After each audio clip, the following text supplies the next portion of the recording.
to fix Telegram not working. Hello everyone, I'm here to guide you how you can fix your Telegram not working. So if your Telegram is not working in your 2024, here are several troubleshooting steps that you can follow to resolve the issue.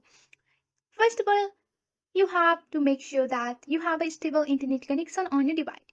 You can try switching between your Wi-Fi and mobile data, or you can open other apps to confirm that your internet is working. Also, you can open up your Telegram app and completely close the Telegram app by swiping it away from your recent app. And after that, you can launch your Telegram again to see if that issue persists.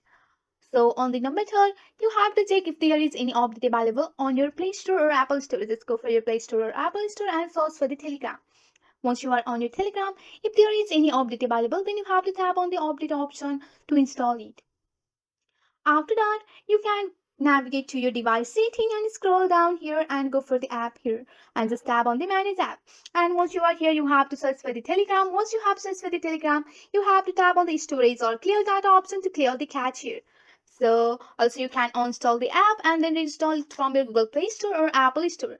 Also, you have to take the permission. You have to just go for the app permission and enable the all app permission of your Telegram here.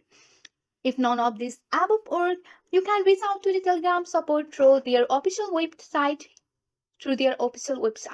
By following this step, you should be able to troubleshoot and fix the Telegram issues. That's it for today. If you like this video, please hit that like button and subscribe for more. I will see you in the next one. Thank you.